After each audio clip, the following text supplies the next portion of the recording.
And you'll be fighting your whole life for this, because this is why a human was created. To fight and subdue his inclinations. And every single time you win. Every single time you make the right decision to do the right thing. You have no idea how happy you're making God. Hey, what's up, guys? Welcome to another episode of our amazing podcast, the Jewish Teens Podcast. We had an episode previously that spoke about why a person should be religious. Religious, exactly. And today we're going to be speaking about practical tips about how to, as a Jew, how to survive as a Jew in 2025 when there's so many distractions. Yeah. Because, we've all seen the social media and the technology nowadays. It's really distracting. And, how can a Jewish person, back in the day, it was very, very simple. Yeah. We saw the Rebbe, we saw our spiritual leaders. We saw great revelations. We saw Torah. We saw miracles, and now it's just, we're living in a world where godliness is concealed. So what can we do practically to ensure that we stay on track? In touch with the God's holiness. Exactly. So the answer is, in very short, is we have to stay connected to something higher. Now, what does that mean exactly? Well, you could say there's many different components to that little package that we just brought up. The first one is, obviously, before anything, you need to be in touch with a spiritual mentor, someone to speak to about your concerns, about your personal issues, about your struggles, and he guides you throughout your entire journey, and he tells you what's right and tells you what's wrong. Exactly, and not only that, just the fact that you're expressing yourself and telling it over to someone, that already takes a lot of weight off your shoulders. I think it's a very, very important thing to stay connected to a mentor, a teacher, a guide, somebody who can help you in your Judaism. That's going to help even more than a podcast. Yeah. A podcast is just, speak to your local Chabad house rabbi about that one. And you'll be surprised. There's so many of them out around, and you can get in touch with them. You can go to Chabad.org. You can find the rabbi in your local city. I'll say personally, for me, it was a very big life changer when I got a mentor, a mashpia, what they call in classic Hasidic terminology. There it is. That's first and foremost. Just to get a mentor, that's like the most important thing. And the Rebbe Lubavitch, picture right here, speaks all about that. He tells you it's a very important thing to have, because at the end of the day, when you're like free bird, when you don't have anyone like that's really guiding you through, then saying you're free, that's it's not good to be free. You have to have someone to keep you on track. That's the first. Free can mean whatever.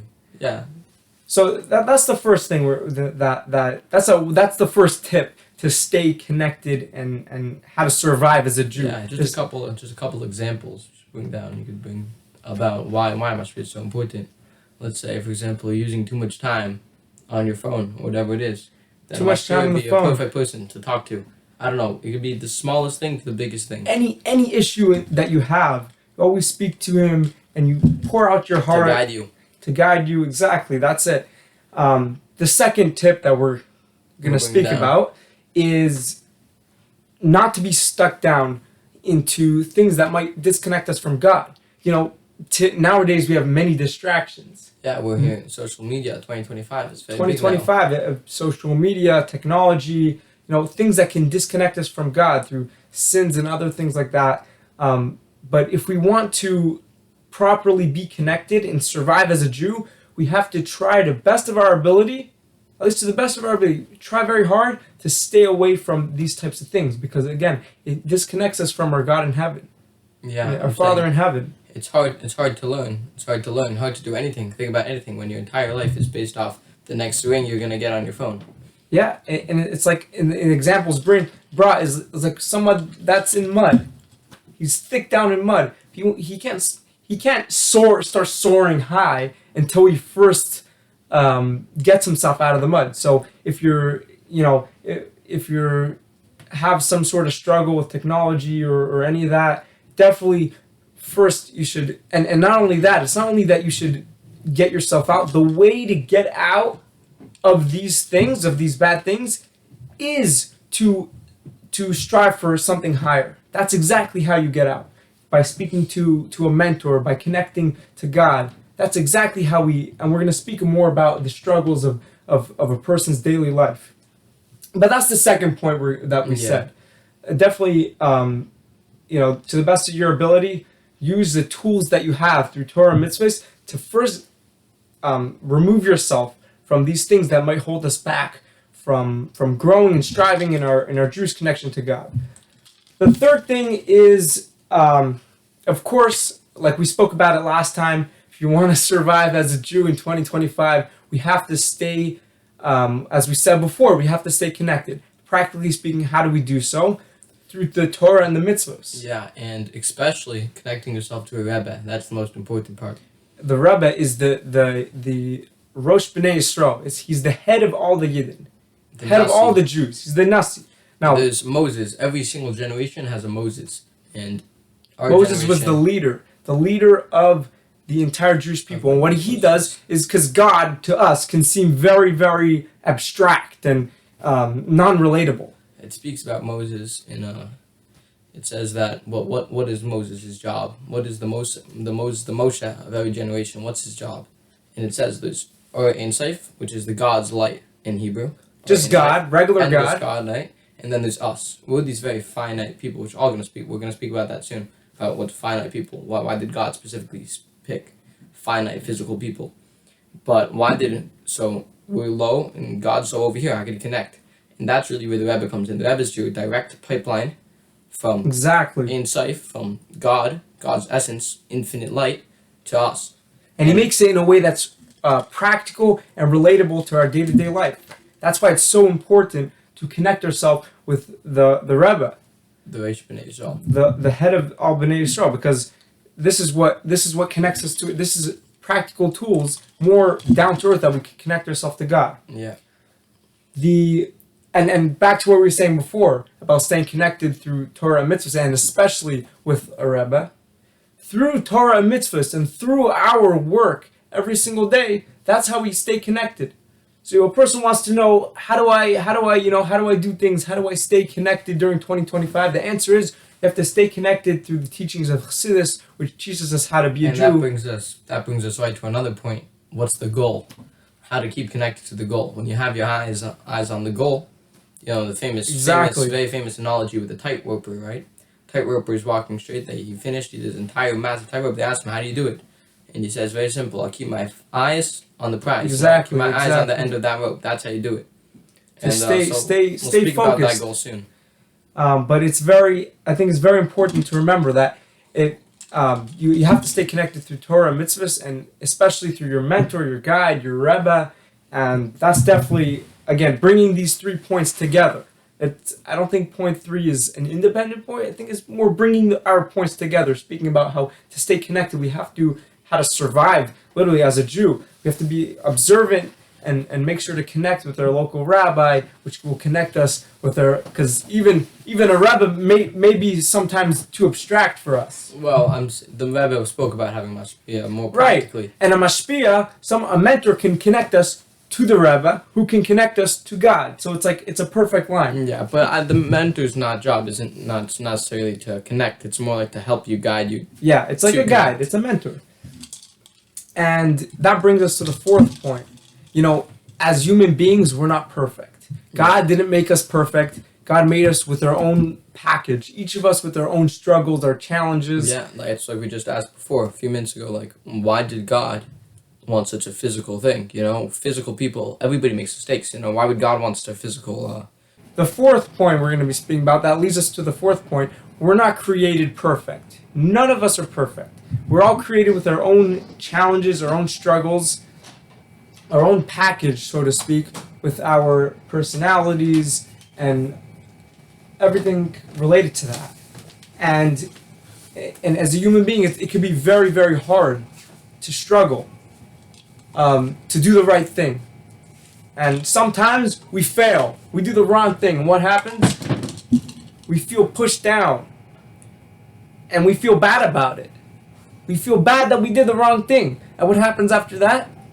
Our Yetzer Hara, our evil inclination, uses that exact point, that when we're feeling bad about ourselves, to make us sin even more.